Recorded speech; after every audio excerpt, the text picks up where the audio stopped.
పురాణ పురుష యోగిరాజ శ్రీ శ్యామచరణ లాహిరి 9వ అధ్యాయం యోగ సాధన రహస్యం 9వ భాగం. తంత్ర పరిభాషలో ఇంకా ఇలా చెప్పారు. స్పర్శనం రసనం చైవ ఘ్రాణం చక్షుశ్చ శ్రోతరం పంచేంద్రియమిదం తత్వం మనసాధన్యమింద్రియం అని జ్ఞాన సంకలిని తంత్రం 28న ఇలా చెప్పబడింది. అంటే తాకిడి, రుచి, వాసన, కనుకలి, వినుకలి అన్న పంచేంద్రియాల పంచతత్వాలకు అతీతంగా మనోరూపమైన ఇంద్రియం ఉంది. ఇందుకే వారు క్రీస్తు శకం మే 11న ఇలా రాశారు. బిందు మే అటక్ రహనా కామ్ హై అంటే ఆ మనస్సును అతీతంగా ఉన్న బిందువులోనే ఎప్పటికీ ఉండిపోవడం ఉచితం. అలా జరిగితే శూన్యంలో ఉండే స్థితి కలుగుతుంది. ఆ తర్వాత ఏమవుతుంది? దీని గురించి యోగిరాజులు అదే సంవత్సరం మార్చి 3వ తేదీన ఇలా రాశారు. ఆజ్ హమ్ ఉజియాలా ఘర్ చలే జైసే కోయి దీపక్ బార్ దియా శ్వాస భితర్ భితర్ చలా అంటే కాంతిమయ గృహంలోకి ప్రవేశించాను. అక్కడ నిజంగానే ఎవరో దీపం వెలిగించినట్టు ఉంది. శ్వాస లోపలే సాగుతోంది. అంటే సుషుమ్న లోపల సాగుతోంది. ఆ స్థితిలో ఉదయం పొద్దు పొడవక ముందు, సాయంత్రం పొద్దు కుంకక ముందు వెలుతురు లేనప్పటికీ అన్నీ వాటంతట అవి ప్రకాశిస్తూ కనిపించేటట్టుగానే ఉంది. ఆ తరువాతే సమాధి స్థితి కలుగుతుంది. ఈ విషయంలో వారు జనవరి 13న సాధనలో కలిగిన తమ అనుభవాన్ని ఇలా రాశారు. शून्य भवन और सफा जिब और ऊपर उठा, अब बड़ा मजा एक उजियाला उससे सब देख लाता है और कुछ भी नहीं देख लाता है, उसी से मन ठहर जाने को नाम समाधि. అంటే సహస్రారంలో అంటే తలలోని 1000 రేకుల తామర పువ్వు అనే చక్రంలో స్థితి ఏర్పడింది. శూన్య గృహంలో ఇంకా స్వచ్ఛంగా చూశాను. నాలుక ఇంకా పైకి వెళ్ళి తాలువు లోపల నిలిచిపోయింది. ఆ సమయంలో పరమానందానుభూతి కలిగింది. తొలి సంధ్యవేళ ఆకాశంలో కనిపించే పలచని వెలుతురులో మాదిరిగా అన్నీ కనిపిస్తున్నాయి. ఏవీ కనిపించడం లేదు. ఎందుకంటే ఆ స్థితిలో చూశాను, చూడలేదు అన్న ప్రశ్నే ఉదయించదు కనుక. ఆ సమయంలో చూసే మనస్సుకే ఉనికి లేదు. ఈ స్థితిలో మనస్సును స్థాపితం చేయడానికే అంటే మనస్సు నిలిచిపోవడానికే సమాధి అన్న పేరు. ఆ సమయంలో వెలుగొందే ఆత్మ సూర్యుడికే యోగిరాజులు కృష్ణుడు అని పేరు పెట్టారు. సూర్యహి కృష్ణ, ఈ ఆత్మ సూర్యుడే కృష్ణుడు. ఈ విచిత్రావస్థ అనుభూతిని గురించి వారు ఇలా రాశారు. రాత్రి లేని దేశం ఏముంది? అలాంటి దేశం కనపడనే కనపడదు. రాత్రి లేకపోతే కేవలం పగలొక్కటే ఉంటుందా? అలా కూడా జరగదు. ఎందుకంటే రాత్రి ఉంటే పగలు ఉండాలి. పగలు ఉంటే రాత్రి ఉండాలి. ఒకటి ఉంటే రెండోది ఉండి తీరుతుంది. మనం సుఖాన్ని కోరతాం కానీ దుఃఖాన్ని కోరం. అలాంటిది సంభవం కాదు. సుఖదుఖాల ద్వంద్వం ఉంటూనే ఉంటుంది. దీనికి సంబంధించే జౌన్ దేశ్ మే రాత్ నహీ అన్నారు వారు. అంటే రాత్రి పగలు రెండూ లేని చోట. తొలి సంధ్య వేళ ఆకాశంలో మాదిరి స్వయం ప్రకాశమైన ద్వంద్వాతీత స్థితి ఒకటి ఉంది. అక్కడ ఒక వ్యక్తిని చూశాను. ఆయన ఏమీ మాట్లాడను లేదు, కదలనూ లేదు. ఊరికే నిలబడి ఉన్నాడు. ఆయనే అన్నిటికీ మూలమని ఆ సమయంలో నాకు తెలియవచ్చింది. ఎందుకే నిలబడి ఉన్నాడు? ఆయనే పురుషోత్తముడు. ఆ పురుషోత్తముడు కేవలం ప్రేమార్థి. సరైన రీతిగా ప్రేమిస్తేనే ఆయన లభ్యమవుతాడు. ఈ ప్రేమ ఎప్పుడు కలుగుతుంది? దీని ప్రక్రియ ఏమిటంటే ప్రాణాయామం ఎంత చేస్తే ఆ అరూపుడి రూపం అంత ఘనీభూతం అవుతుంది. అది ఎంత మట్టుకు ఘనీభూతమైతే అంత మట్టుకే స్థిర నేత్రం ఏర్పడుతుంది. అంటే కూటస్థంలో దర్శనం పొందుతూ ఉంటే ఆయన మీద ఆకర్షణ పెరుగుతుంది. చివరికి ఆ ఆకర్షణే ఘనీభవించి ప్రేమగా పరిణమిస్తుంది. అదే విశుద్ధ ప్రేమ. దానికి ముందు విశుద్ధ ప్రేమ కలగడం సంభవం కాదు. మహాత్ముడు రాంప్రసాద్ పాటలో ఇలా ఉంది, ఊర్ధ్వజిహ్వాకరి ఆనంద్ సాగర్ భాసితే. అంటే నాలికను పైకి లేపి ఆనంద సాగరంలో ఈతలాడుతాను, లేదా ఆనంద సాగరంలో ఈతలాడడానికి నాలికను పైకి లేపుతాను. నాలికను తాలువులోకి ప్రవేశపెట్టి పరమానందం కలుగుతున్నది అని యోగచర్యలో ప్రసిద్ధమైనది. దాని తరువాతి అవస్థను గురించి, అంటే ముందు చెప్పిన అవస్థను గురించి ఆయన ఒక గీతం ద్వారానే వ్యక్తం చేశాడు. जे देश ते रजनी नेई माँ सेई देशेर एक लोक पे ये छी ఏ బార్ భాలో భావీర్ కాచే భావ్ శిఖేచి. అంటే ఏ దేశంలో రాత్రి అన్నది లేదో అమ్మా, ఆ దేశంలో ఒక వ్యక్తితో పరిచయమైంది. ఈసారి భావాన్ని గురించి ఆయన దగ్గర చక్కగా తెలుసుకున్నాను. మహాత్ముడు రాంప్రసాద్ జన్మగత సంస్కార కారణంగా ఆత్మ బ్రహ్మను అమ్మా అని పిలిచేవాడు. ఆయన అమ్మా అని సంబోధించడం ప్రతి ఒక్క గీతంలోనూ కనిపిస్తుంది. నిజానికి తల్లి తండ్రి అన్నీ ఆయనే.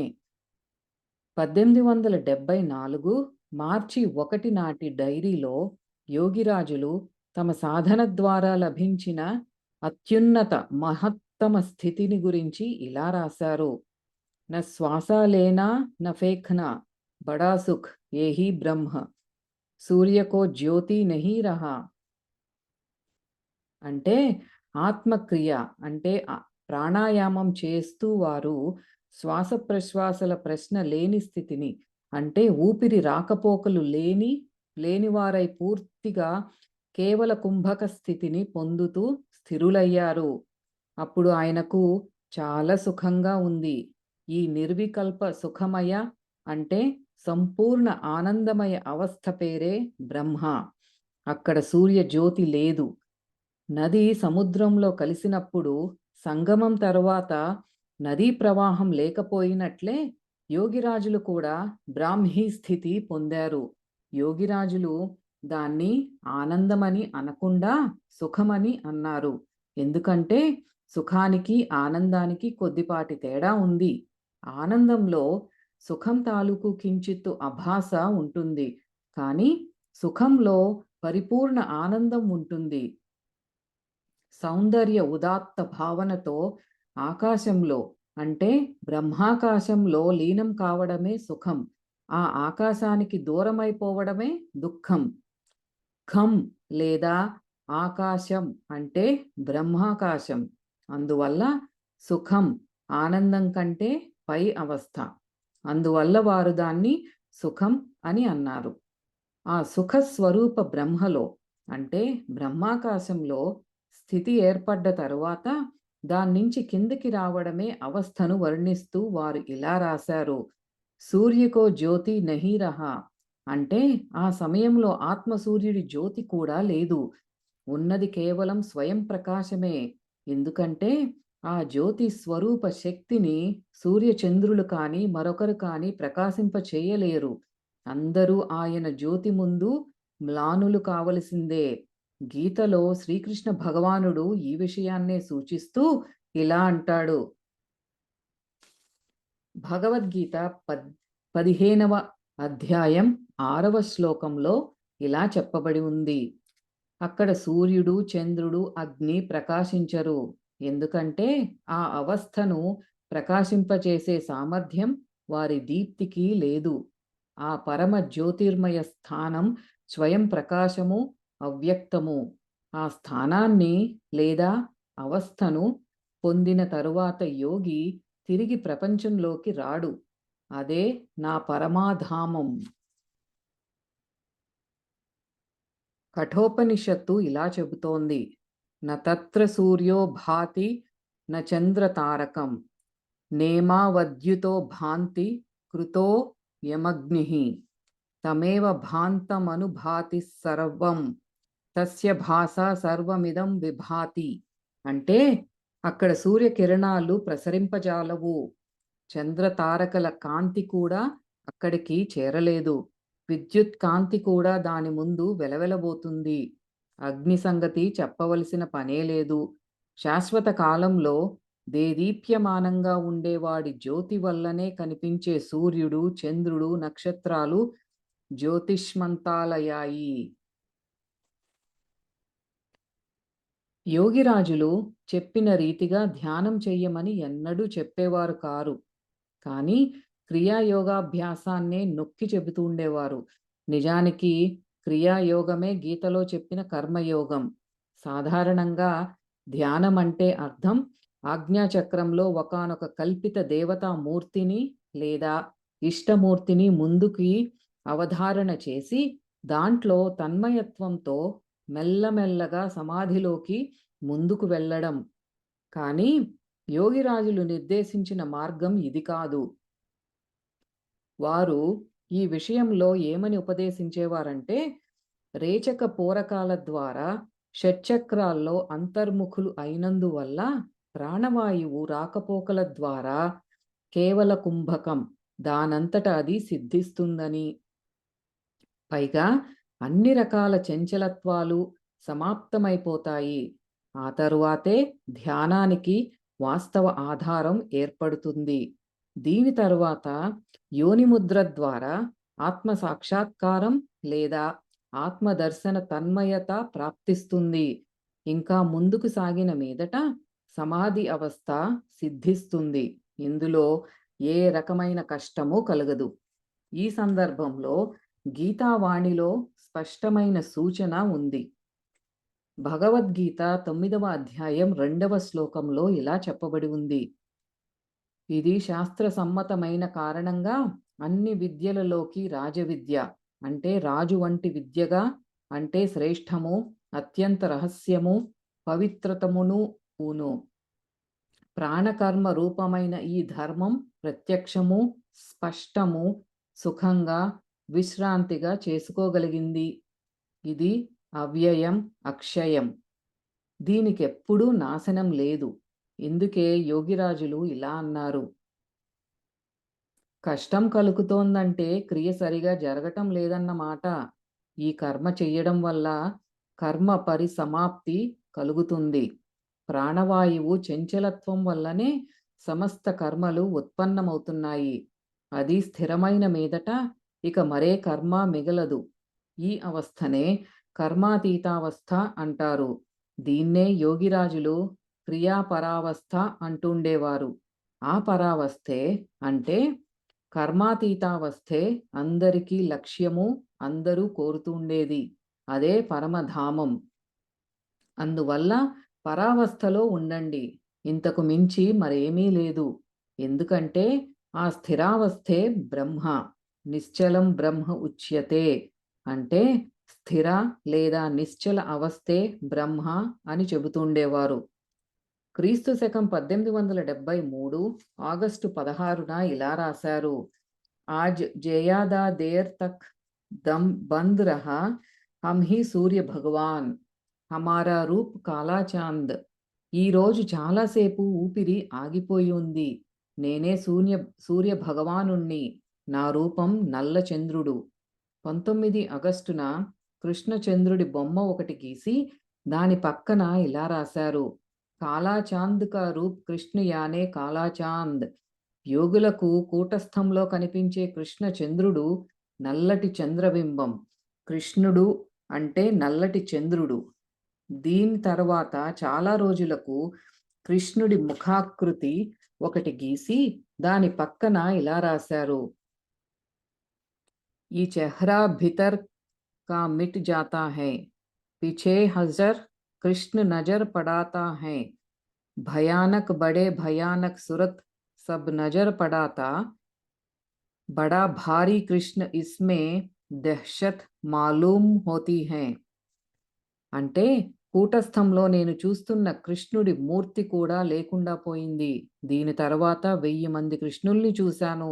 ఆ తరువాత భారీ కృష్ణుణ్ణి చూసేసరికి భయం వేసింది. ఇంకా ఇలా రాశారు. లోపల ఒక జ్యోతిని చూశాను. దాన్ని వర్ణించలేం.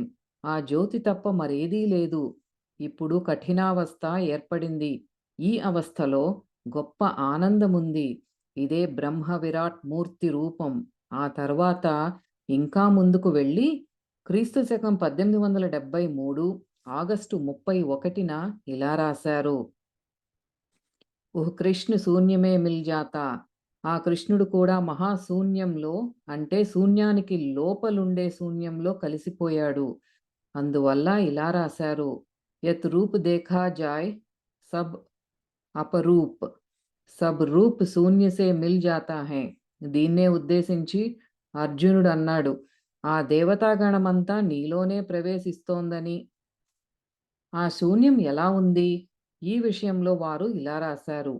बिंदु घूंघट के या आवरण के भीतर से दिखाई देता है, अर्थात साधारण शून्य का आवरण है किंतु महाशून्य का कोई आवरण नहीं, इसलिए वह पहले दिखाई नहीं देता। महाशून्य के बिंदु में समुदाय दिखाई देता है। కానీ ఎన్ని క్షణాల వరకు చూడగలుగుతాం? ఈ విషయంలో వారు ఇలా రాశారు. నేను తప్ప మరేదీ లేదు, మరి నేనూ లేను, కేవలం నిర్మల శూన్య వర్తమానమే ఉంది. అదే నా పదం, అంటే స్వరూపం. ఇప్పుడు శ్వాస లోపల అంటే సుషుమ్నలో సాగుతోంది. ఈ లోపలి శ్వాసే నారాయణుడు. ఇదే అంతా, అన్నిటికీ ఉత్పత్తి స్థానం. అదే కారణజలం. దీన్నే భవసాగరం దాటి దిగడం అని అంటారు. మహాయోగులు ఈ స్థితిలోనే నెలకొని ఉంటారు. హమ్ హీ సూర్య హమారే ఈ ప్రకాశిత్ సబ్ జగత్. నేనే ఆ ఆత్మసూర్యుణ్ణి, నా నుంచే సమస్త జగత్తు ప్రకాశిస్తోంది. ఈ స్థితిలో ఉండి ఇలా రాశారు. ఇప్పుడు ఏం తెలిసి వచ్చిందంటే ఆ ఆత్మసూర్యుడే నేనని. నేను ఆత్మసూర్య రూపుణ్ణి అయినప్పుడు నా తేజస్సంతా సర్వవ్యాపి అయి బ్రహ్మ. నాకు చేతులు కాళ్ళు లేవు, కేవలం అఖండ మండలాకారంగా ఉన్నాను. నా తేజస్సు సమస్త చరాచర జగత్తులో వ్యాపించి ఉంది. శాస్త్రాల్లో ఇలా చెప్పారు. అఖండ మండలాకారం వ్యాప్తం ఏన చరాచరం తత్పదం దర్శితం ఏన తస్మై శ్రీ గురవే నమః. ఈ స్థితే యథార్థమైన గురుపదానికి సంజ్ఞ. ఇందువల్లే యోగిరాజులు ఒక సూర్యుడి బొమ్మ గీసి దాని పక్కన ఇలా రాశారు. ఏహి గురుచరణ్ హై. ఇంకా రాశారు, ఏహి గురు కా రూప్ హై యానే సూర్య, ఇది ప్రత్యక్ష గురు యానే మహాదేవ్. ఈ ఆత్మ సూర్య బింబమే గురు రూపం. ఇదే ప్రత్యక్ష గురువు, అంటే మహాదేవుడు.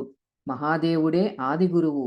యోగిరాజులకు కూడా అదే ఆదిగురు స్థితి కలిగిన మీదట వారు ఇలా రాశారు. హమేషా కుంభక్ మహాదేవ్ కా యోగ్ స్వరూప్ భయా సిర్ हमेशा भारी अंक ऊपर ताना हुई खिंचने से जल्दी नहीं टूटता, नहीं बोलने से बड़ा फायदा. దేవాది దేవుడైన మహాదేవుడు అంటే శివుడు ధ్యానమగ్నుడై ఉన్నట్టుగానే యోగిరాజులు కూడా ఎప్పుడూ కేవల కుంభక స్థితి పొంది మహాదేవుడి మాదిరిగా ధ్యానస్థులయ్యారు. తలలో ఎప్పుడు బరువుగా ఉంటుంది.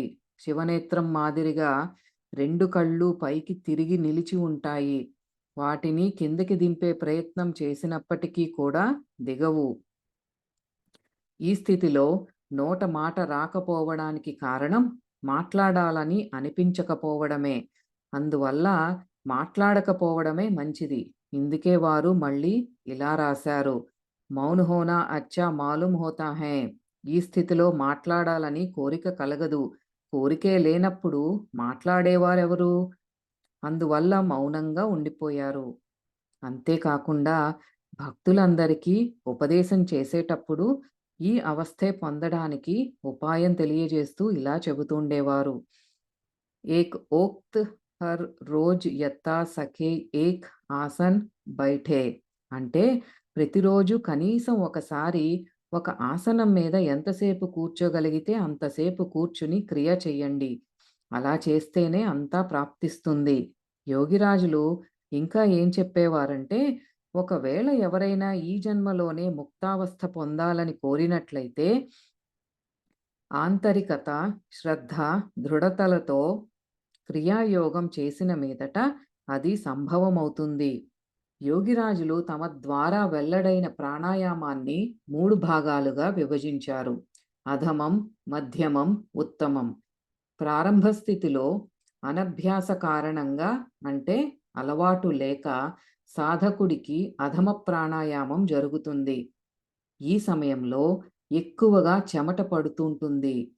అటుపైన ఇంకా అభ్యాసం చేస్తున్న మీదట మధ్యమ ప్రాణాయామం జరుగుతుంది. ఈ సందర్భంలో ఇలా రాశారు వారు: చమక్ ఉఠే బిచ్ మే ఠేలా దియా, ఉసీ సే శరీర్ కాంపా, ఇసీకో మధ్యమ ప్రాణాయామ్ కహతే హై. అంటే శరీరం మధ్య మధ్యలో అదురుతూ ఉంటుంది, లోపలి నుంచి ఏదో తోస్తున్నట్టు ఉంటుంది, దానివల్ల శరీరం వణుకుతూ ఉంటుంది, కదులుతూ ఉంటుంది. ప్రాణాయామం చేస్తుండగా అలా జరిగినప్పుడు దాన్ని మధ్యమ ప్రాణాయామం అంటారు. దాని తరువాత ఉత్తమ ప్రాణాయామం జరిగినప్పుడు ఒళ్ళు తేలిక పడ్డం వల్ల పైకి లేస్తుంది. ఈ ఉత్తమ ప్రాణాయామంలో షిం షిం అన్న శబ్దం పుడుతుంది. దాన్నే ప్రాణధ్వని అంటారు. ఇందుకే వారిలా రాశారు: షిం శబ్ద్ జోర్ సే నిక్లా. షిం ధ్వని జోరుగా వెలువడింది. ఈ ఉత్తమ ప్రాణాయామాన్ని గురించి వారు రాశారు. ప్రచలితమైన సాధారణ ప్రాణాయామంలో రేచక, పూరక, కుంభకాలు అనే 3 కర్మలు ఉన్నాయి. కానీ రాజయోగంలో, అంటే యోగిరాజుల ద్వారా వెల్లడైన ప్రాణాయామంలో కేవల రేచక, పూరకాలు 2 కర్మలున్నాయి. ప్రయత్నించి కుంభకం పట్టవలసిన అవసరం లేదు. అంతర్ముఖ భావంతో రేచక, పూరక కర్మలు 2 చేస్తూ ఉంటే కుంభకం దానంతట అది కలుగుతుంది. అందరూ ముక్కుతో ఊపిరి తీసుకుంటారు, విడుస్తారు. కానీ ఏ కారణంగానైనా ముక్కు మూసుకుపోయినట్లయితే నోటితో శ్వాసిస్తుంటారు. ఈ కారణంగానే ముక్కు ద్వారా ఊపిరి పీల్చడము, విడవడము, అంటే పూరక రేచకాలు చెయ్యడము, కొద్ది క్షణాలు ఊపిరి నిలిపి కుంభకం పట్టడము అన్న విధానం ప్రచలితమైంది. కానీ రాజయోగంలో, అంటే యోగిరాజుల ద్వారా వెల్లడైన ప్రాణాయామంలో ముక్కు ద్వారా కానీ, నోటి ద్వారా కానీ ఊపిరి తీసుకోవడం, విడవడం వంటి పని లేదు. అంటే బయట గాలి ద్వారా ఎడాపింగుళలతో లేదా 2 ముక్కులతోనూ ఊపిరి తీసుకోవడం, విడవడం లేవన్నమాట. ఇది పూర్తిగా లోపలి వైపు జరిగేది. లోపలున్న ప్రాణ, అపాన వాయువుల ద్వారానే ఈ పని జరుగుతుంది. ఎడాపింగళులే జీవుణ్ణి ప్రకృతి వైపు ఆకర్షిస్తాయి. ఇందువల్లనే ఎడాపింగళుల్ని ఆరంభంలోనే విడిచిపెట్టి సుషుమ్నలో అంతర్గతంగా, అంటే ప్రాణాపానాల గమనం వల్ల ప్రాణాయామం జరపడంలోనే దీని ప్రాముఖ్యం ఉంది. ఇది చాలా విశ్రాంతి కలిగిస్తుంది. ఇది పూర్తిగా గురుముఖంగా నేర్చుకోవలసిన విద్య. దీనివల్ల ఏ విధమైన హాని, అనిష్టము సంభవించవు. ఇందుకే యోగిరాజులు అంటుండేవారు: అంతర్ముఖ భావంతో చేసే ఉత్తమ ప్రాణాయామ కాలంలో రేచకం చేసేటప్పుడు మధురమైన మురళీ ధ్వని వెల్లడైనట్లు పూరక సమయంలో వెలువడదు. శూన్యానికున్న రూపమే అసలు బ్రహ్మరూపం. ఇప్పుడు ఇంకా మజా, అంటే ఆనందం కలుగుతోంది. నాలిక ఇంకా పైకి లేస్తోంది. ఈ అంతర్ముఖ ప్రాణాయామంలోని రేచక కాలంలో వెలువడే సిం సిం శబ్దరూపమైన ప్రణవ ధ్వనిలో మనస్సును లయం చెయ్యడం వల్లనే అన్ని రకాల కర్మ, భ్రమ దూరమైపోతాయి. ఈ ఉత్తమ ప్రాణాయామాన్ని గురించి, తమకు కలిగిన అనుభూతిని, ఉపలబ్ధిని గురించి క్రీస్తు శకం 1872 నుంచి 1873 వరకు వేరువేరు రోజుల్లో వేరువేరు విధాలుగా రాశారు. క్రియా కర్తే కర్తే ఆప్ ఉఠ్ ఖడా హుయే, ఫిర్ హోస్ కర్కే బైఠే, చోడా శ్వాసాకో. అంటే క్రియ చేస్తుండగా హఠాత్తుగా తమంతట తాము లేచి నిలబడిపోయారు. తెలివి వచ్చిన తరువాత మళ్ళీ ఆసనం మీద కూర్చొని ఊపిరి విడిచారు. సిద్ధాసన్ మే బైఠ్ కే కర్తే కర్తే ఉఠ్ ఆసన్ సే ఖడా హుआ. అంటే సిద్ధాసనం వేసి కూర్చుని క్రియ చేస్తుండగా అకస్మాత్తుగా ఆసనం మించి లేచి నిలబడ్డాను. ఇంకా ఇలా చెప్పారు. ఒక పెద్ద రాతిని 10 మంది కలిసి బలంతో పైకి ఎత్తినట్లే శరీరం వాయుబలం వల్ల పైకి లేస్తుంది. కానీ భూమిని అంటే మూలాధారాన్ని విడవడం జరగదు. అలాగే యోగి మూలాధారానికి కొంచెం కింది భాగం అంటే పాదం ఆనుకునే ఉంటుంది. వాయువంతా శూన్యంలో కలిసిపోయినప్పుడు శూన్యం ద్వారా అంతటా వెళ్ళగలుగుతుంది. మనస్సు ద్వారా మనస్సు అంతటా ఉంటూ పోగలిగితే అది సర్వవ్యాప్తమవుతుంది. దాని తరువాత అంతా తెలుసుకోగలుగుతాడు. చివరికి సర్వం బ్రహ్మమయం జగత్ అంటే ప్రపంచమంతా బ్రహ్మమయమే అనే సర్వజ్ఞతా స్థితి కలుగుతుంది. ఆ తర్వాత ఈ ప్రకారంగా ఆత్మచింతన చేస్తుండగా చిత్తం దానిలో మునిగి ఉండటం వల్ల మననం జరుగుతుంది. ఈ విధంగా మననం చేస్తుంటే అల్పమాత్రంలో మనస్సు లయమవుతుంది. దానివల్ల ధ్యానం కలుగుతుంది. ఈ విధంగా ధ్యానం చేస్తుంటే సమాధి జ్ఞానం కలుగుతుంది. ఈ విధంగా బృహజ్ఞానం కలగడం వల్ల పవిత్రతా భావము కలుగుతాయి. మరో చోట రాశారు, బడా మజా బదన్ జరా హల్కా అంటే ఇలా ఉత్తమ ప్రాణాయామం చెయ్యడం వల్ల చాలా ఆనందం కలిగింది. శరీరం కొంచెం తేలిక పడింది. ఆజ్ హవాసే శరీర్ కో ఢకేల్ దియా. ప్రాణాయామం చేస్తుండగా వాయువు స్థిరమైన మీదట లోపల నుంచి శరీరంలో తోసినట్లయింది. క్రీస్తు శకం 1873 సెప్టెంబర్ 2న ఇలా రాశారు. శరీర్ బహుత్ ఢిలా హో గయా అంటే ఉత్తమ ప్రాణాయామం చేస్తుంటే శరీరం సడలిపోయింది. ఈ స్థితిలో వాయువు స్థిరం కావడం వల్ల శరీరంలోని కీళ్ళు, కండరాలు పని లేకుండా పోతాయి. దాని తర్వాత మెల్లమెల్లగా దేహస్పృహ పోతుంది.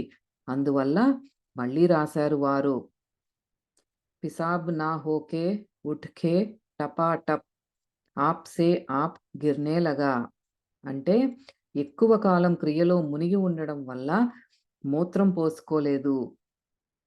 కానీ శరీరం ఈ విధంగా ఢీలా పడిపోవడం వల్ల నిలబడగానే మూత్రం దానంతట అది వెలువడుతోంది.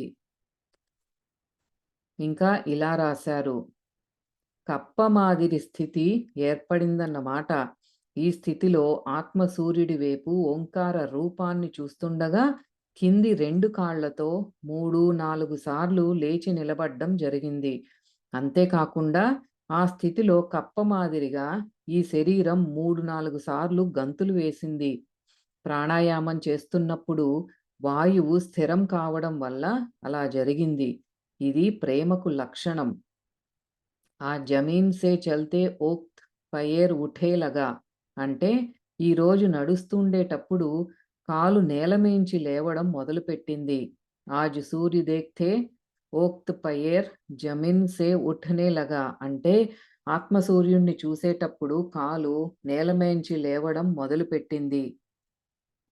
ఇంకా ఇలా చెప్పారు, తెరుచుకొన్న కళ్ళకు శూన్య స్వచ్ఛ బ్రహ్మ రూపం కనబడుతోంది. ప్రాణాయామం చేస్తుండగా శరీరం తేలికైపోవడం వల్ల అది శూన్యంలోకి లేచిపోతున్న స్థితి కలిగింది. ఒంట్లో పైవైపు గాలి స్థిరం అయిపోవడం వల్ల భయం కలుగుతోంది. చాలా ఆనందము కలుగుతోంది. यह मालूम होता है कि कुंभक से बदन हल्का होता है అంటే ప్రాణకర్మ చేస్తుంటే కుంభకం దానంతట అది కలిగినప్పుడు శరీరం తేలిక పడ్డట్టు అనిపించింది. అబ్ ఊపర్ ఖైచ్ కే లే జాత్ హై. ఈ విధంగా కేవల కుంభక స్థితి కలగడం వల్ల శరీరాన్ని లాక్కొని పైకి తీసుకుపోతోంది. ఇంకా ఇలా రాశారు, ఈ రోజున బాహ్య ప్రకృతితో సంపర్కం పూర్తిగా తెంపుకొని కేవలం లోపలే చరిస్తున్నాను. దానివల్ల చాలా ఆనందం కలుగుతోంది. ఆసనంతో సహా పైకి లేచిపోతున్నానని కూడా తెలిసింది. నేను అర్ధరాత్రి వింటుండే ఓంకార ధ్వని ఇప్పుడు అన్ని వేళలా వినిపిస్తోంది. ఆ ధ్వనే మహాశూన్యం, అదే బ్రహ్మం. పద్మాసన్ సామ్నే కా ఉఠా అంటే పద్మాసనం వేసుకొని క్రియ చేస్తుంటే ముందరి భాగం లేచింది. ఆసన్ ఆప్సే ఉఠా అంటే ఆసనం మీద కూర్చుని క్రియ చేస్తున్నప్పుడు దానంతట అది పైకి లేచింది. ఇంకా ఇలా రాశారు. నువ్వుండను సాగదీస్తే తేలిక అయినట్లే శరీరంలో ఊపిరిని సాగదీయడం వల్ల శరీరం తేలిక పడుతుంది. పాల మీద మేగడ తేలుతున్నట్టే శూన్యం మీద శరీరం తేలుతూ ఉంటుంది. కొద్ది రోజుల తరువాత అణువులో కలిసిపోతుంది. సాధనలో వారు ఇంకా ముందుకు వెళుతూ క్రీస్తు శకం 1873 సెప్టెంబర్ 13న ఇలా రాశారు. ఏక్ तरह की भारी नशा जिसमें బేక్వర్ హో జానే పడతా హై అంటే ఒక విధమైన పెద్ద నిష, అందులో ఏమీ తెలియకుండా పోతుంది. ఈ విధంగా ఎంత గాఢమైన మత్తు కలిగిందంటే దాంట్లో తమను తాము మరిచిపోయే స్థితి కలిగింది. అంటే ఇంద్రియాలతో సహా ఒంటి మీద స్పృహ లేకుండా పోయిందన్నమాట. మనస్సు, బుద్ధి, అహంకారం అన్నీ పోయాయన్నమాట. ఎందుకంటే మనస్సు, బుద్ధి, చిత్తమే చూస్తుంటాయి. అవే లేనప్పుడు ఎవరు ఎవరిని చూస్తారు? ఎవరు ఏది తెలుసుకుంటారు? ఈ మనస్సు చంచలంగా ఉన్నంత కాలమే భిన్నత్వం కనిపిస్తూ ఉంటుంది. కాన స్థిరమైన తరువాత మరేమీ ఉండదు.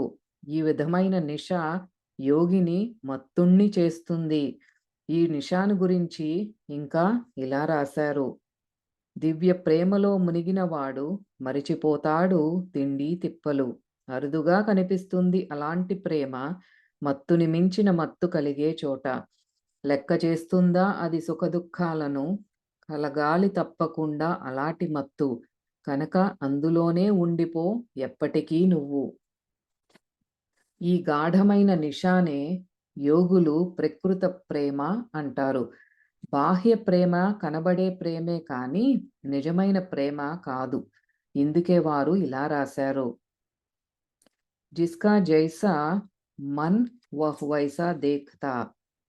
ఎవరి మనస్సు ఎలా ఉంటుందో అలా చూస్తారు. ఈ మనస్సును అంటే కోరికను గురించి వారు క్రీస్తు శకం 1873 మార్చి 6న ఇలా రాసుకున్నారు. వవువు అంటే శరీరం అని హృదయాన్నే అంటారు. అంటే ఛాతీకి ముందున్న మాంసం అన్నమాట. ఇక్కడే పుడుతుంది కోరిక. కోరిక వల్లే సంతానం కలుగుతుంది. ఎందుకంటే కోరిక లేనిదే స్త్రీ సంభోగం జరగదు. కానీ క్రియ చేస్తుండగా వాయువుకు స్థిరత్వం ఏర్పడి ఇచ్ఛాతీత స్థితి కలిగినప్పుడు అంటే క్రియాపరావస్థ కలిగినప్పుడు తమకు తామే బ్రహ్మరూపులవుతారు. ఆత్మసూర్యుడే బ్రహ్మ, అతనే స్వామి. శ్వాసరహితులైనప్పుడు ఇచ్ఛారహిత స్థితి కలుగుతుంది. ఇంకా ఇలా చెప్పారు. హంస ఓంకార రూపమైంది. అదే మనస్సు, అదే బ్రహ్మం. ఈ మనస్సు స్థిరమైన మీదటే బ్రహ్మం, చంచలమైతే మనస్సు. ప్రాణక్రియ, ఓంకారక్రియ చేస్తూ శ్వాసరహితులైనప్పుడు అంటే బాహ్య గతి ఆగిపోయి కేవల కుంభక స్థితి ఏర్పడ్డప్పుడు మనస్సు కూడా స్థిరమైపోతుంది. ఆ సమయంలో క్షర, అక్షర, నిరక్షరాది సంబంధమైన సంశయాలన్నీ దూరమైపోతాయి. అప్పుడు ద్వైతము ఉండదు, అద్వైతము ఉండదు. ఎందుకంటే మనస్సు ఉండని చోట ద్వైతాద్వైతాలనేవి ఏవీ ఉండవు. అంతా మహాశూన్య రూప బ్రహ్మలో లయమైపోతాయి. ఈ స్థితి కలిగిన వాడే దాన్ని తెలుసుకుంటాడు. కానీ తెలుసుకోవడము జరగదు. ఎందుకంటే తెలుసుకోవడం కూడా ద్వైతమే. శ్వాసే మూలం. ఎందుకంటే ప్రాణకర్మ ద్వారాను ఓంకార క్రియ ద్వారాను శ్వాసను తల మీద సహస్రారానికి లేపి కింది వైపు వంగి ఉన్న రేఖల్ని చూడండి. అంటే మూల స్థిర ప్రాణం అక్కడికి చేరకముందే చంచల ప్రాణంలో స్థిరంగా ఉన్నప్పుడు ఆ చంచల ప్రాణంలో స్థిరంగా ఉండడం వల్ల క్రియాశీలంగాను, కర్మ సమర్థంగాను, జగత్తును దర్శించడానికి ఉపకరించే సాధనాలుగాను ఉండే సమస్త ఇంద్రియాలు, అంగప్రత్యంగాలు అన్నీ క్రియాహీనమైపోయాయి. అంటే పనిలేనివైపోయాయి. వాటి ఆ స్థితిని చూడండి. అవే వంగి ఉన్న రేఖలు. ఒక నిరుపేద వ్యక్తికి హఠాత్తుగా సంపద కలిగినప్పుడు అతనొక గొప్ప భవనంలో ఉంటూ ఒకప్పటి తన అవస్థలోనే ఉన్న పేదవాళ్లను దూరం నుంచి చూస్తున్నట్టు ఉంటుంది ఆ స్థితి. ఆ స్థితినే యోగులు పొందాలని ఉద్దేశించి శ్రీకృష్ణ భగవానుడు ఇలా చెప్పాడు. భగవద్గీత 15వ అధ్యాయం 1వ శ్లోకంలో ఇలా చెప్పబడి ఉంది. చెట్ల కొమ్మలు పైకి ఉండడం, మొదళ్ళు కింద ఉండడం చూస్తుంటాం. కానీ ఈ శ్లోకంలో భగవానుడు మొదలు పైకి, కొమ్మలు కిందకి ఉన్నాయని చెప్పాడు. ఇలాంటి తలకిందుల చెట్టు మామూలుగా మనకి కనిపించదు. కానీ శ్రీకృష్ణుడు ఇలా చెప్పడంతో ఇది ఖచ్చితంగా వృక్షమేనని, యోగుల ద్వారా అది తెలియవస్తుందని గ్రహించవచ్చు. ఆజ్ఞాచక్రానికి పైన మూల వస్తువైన పరమాత్మ తత్వం ఉంది.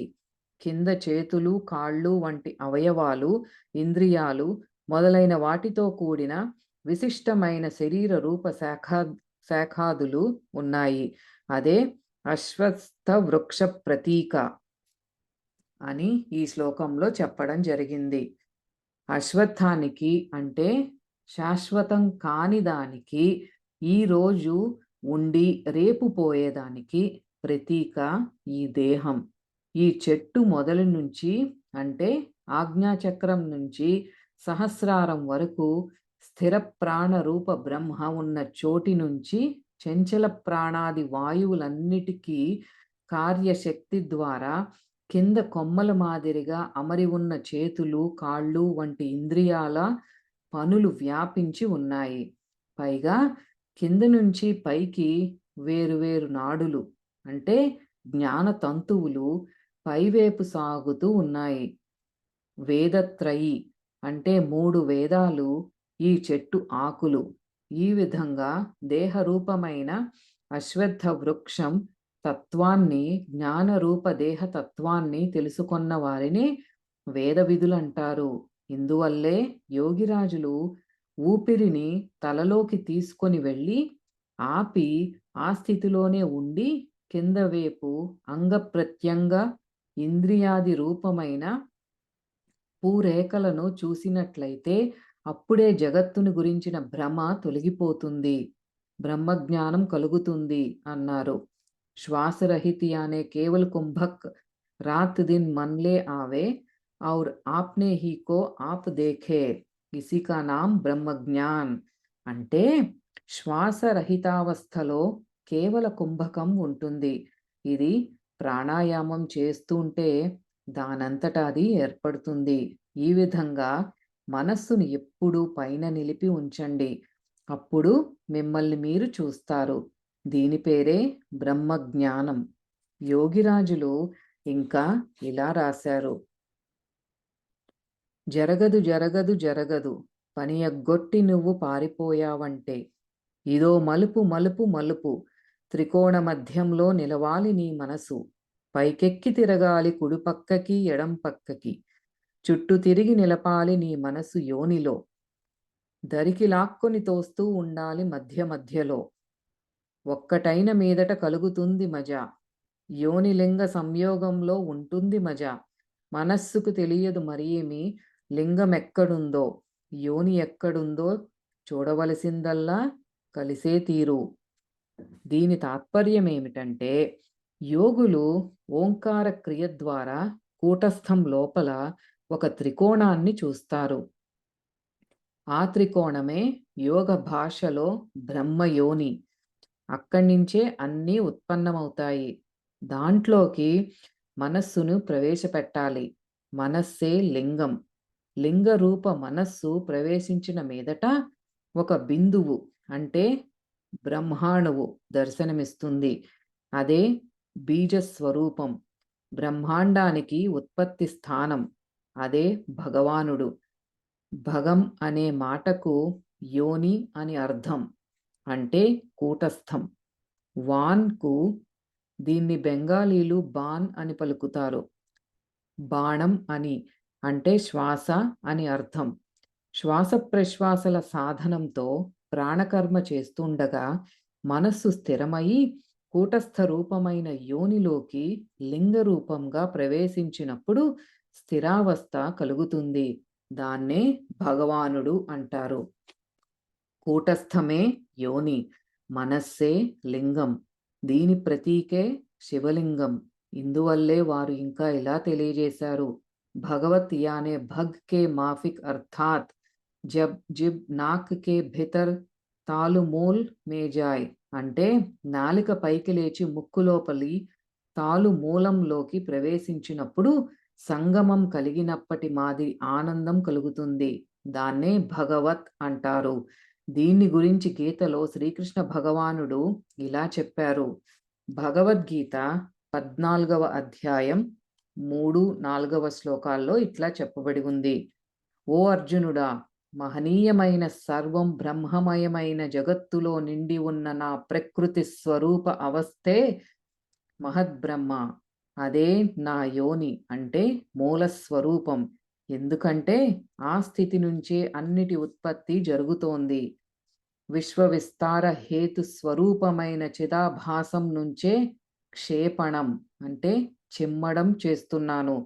అంటే అక్కడి నుంచే గతిశీలమై నానా రకాల ఆకారాల్లో లేదా పిండాల్లో అభివ్యక్తమవుతున్నాను.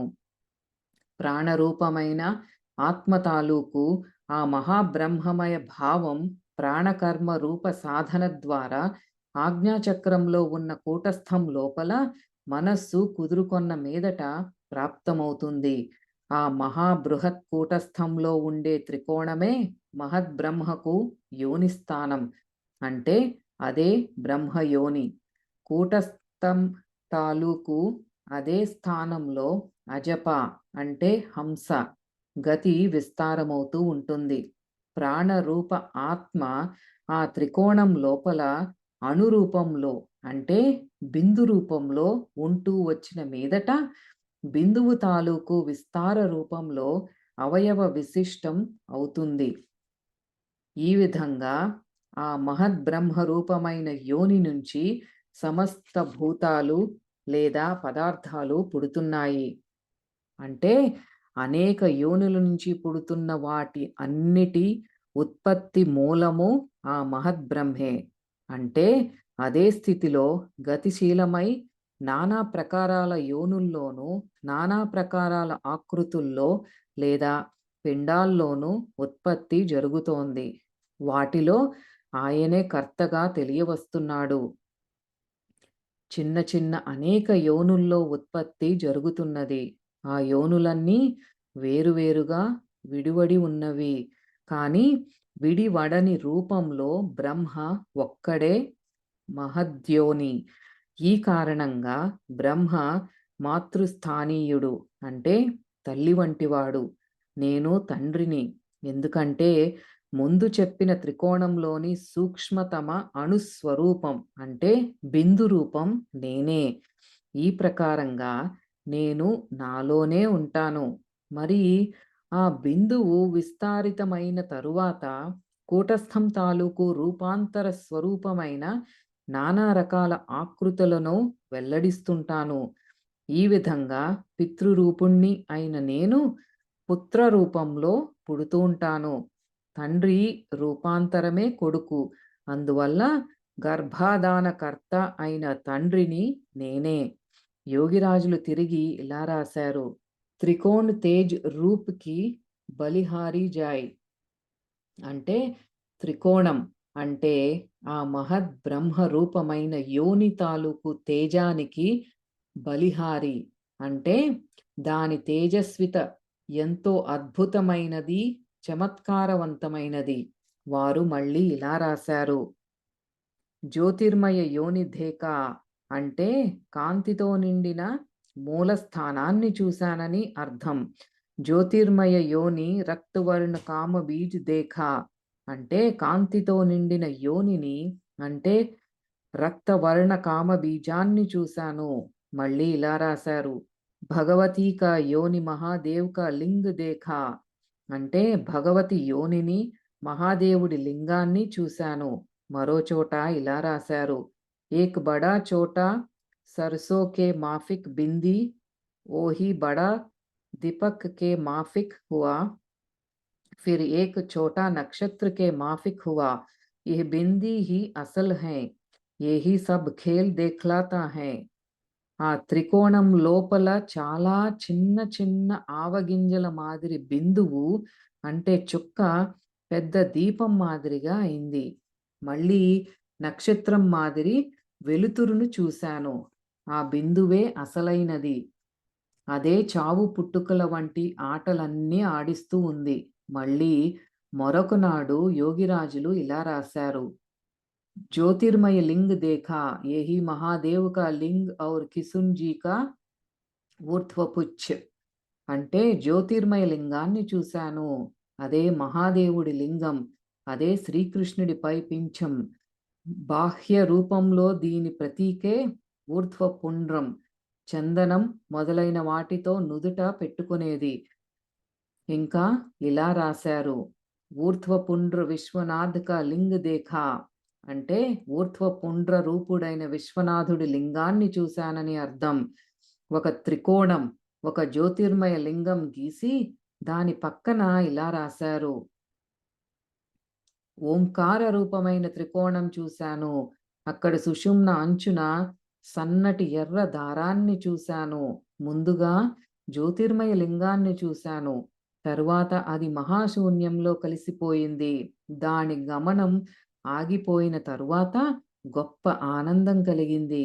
ఆ జ్యోతిలోనే సుషుమ్న చక్రాలు 6 కనిపించాయి.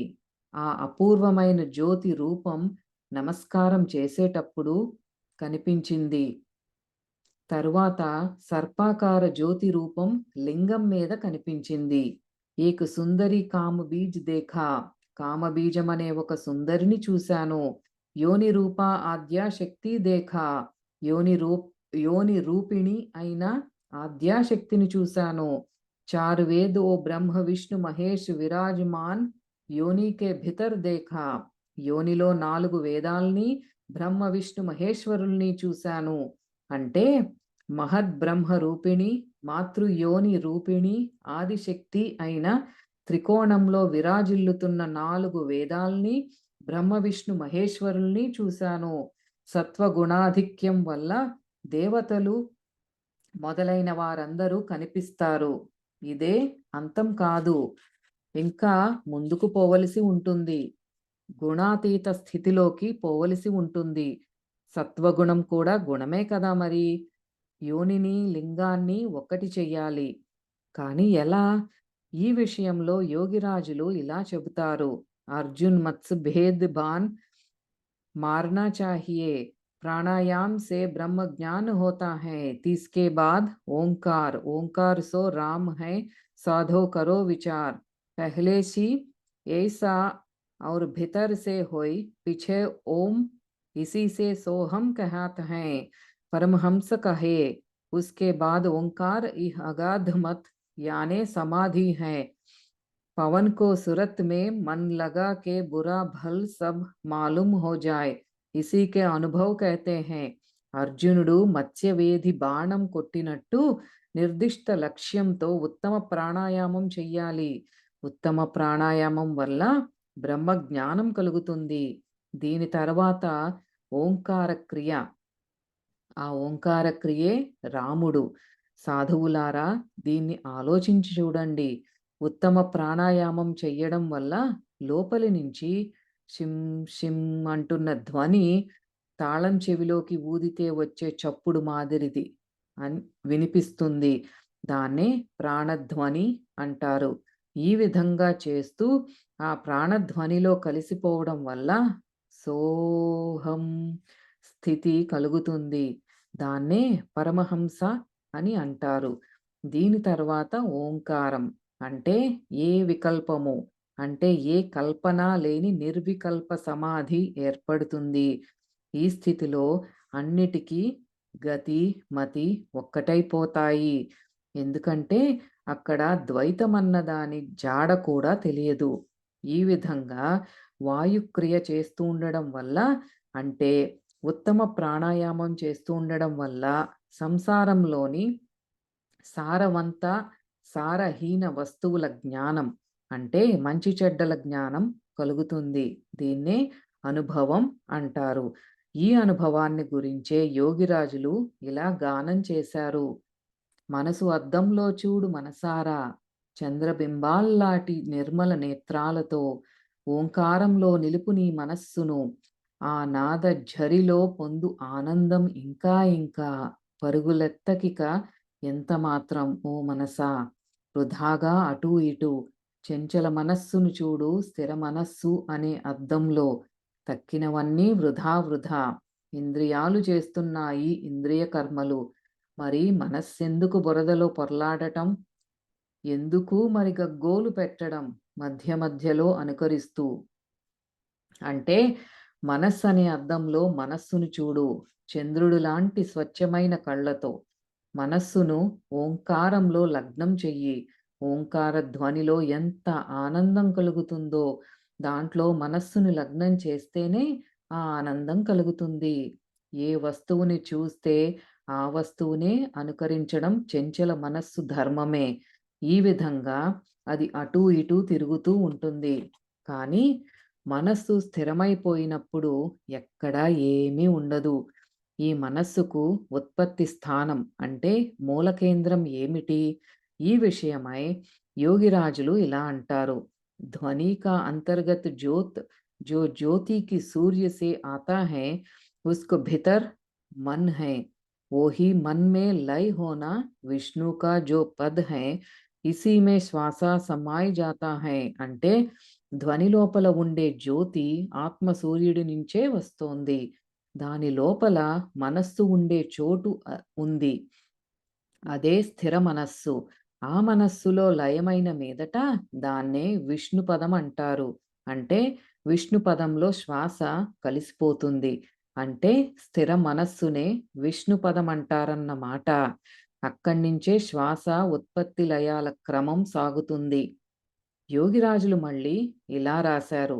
జ్యోతికే బాద్ మన్ నిరాకార్ రూప్, నిర్మల్ రూప్ మే మన్ కో లయ్ కర్నా చాహియే. అంటే నిర్మల ఆత్మ జ్యోతికి అతీతంగా నిరాకారమైన స్థిర మనస్సు ఉనికి ఉంది. ఆ నిర్మల రూపంలో మనస్సును లయం చెయ్యాలి. అంటే చెంచల మనస్సును స్థిర మనస్సులో లయం చెయ్యవలసి ఉంటుంది. मन में जो होता है वही शरीर में भी होता है. मन का आवरण दूर होने से शरीर का आवरण क्रमशः या धीरे धीरे दूर होगा. అంటే మనస్సులో జరిగేదే శరీరంలోనూ జరుగుతుంది. మనస్సుకున్న ఆవరణ తొలగిపోతే శరీరానికున్న ఆవరణ కూడా క్రమక్రమంగా, అంటే మెల్లమెల్లగా తొలగిపోతుంది. అందుకే వారు ఇలా గానం చేశారు. ఓంకార ధ్వని స్వరాన్ని విను, ప్రచుర జ్యోతితో ప్రకాశిస్తోందది. చూడు చూడు స్వరం లోపల స్వరం, మనస్సు సదా ఉన్ముఖమై ఉంటుంది దానికి. ఆగు, ఓపికగా కాచుకొని ఉండు, మహాప్రభువు దర్శనం అయ్యేటంత వరకు పట్టుకొని ఉండు ఆ స్వరాన్ని, అన్నీ కోసై ఆ కత్తితో. పురాణ పురుష యోగిరాజ శ్రీ శ్యామాచరణ లాహిరి 9వ అధ్యాయం యోగ సాధనా రహస్యం 9వ భాగం సంపూర్ణం.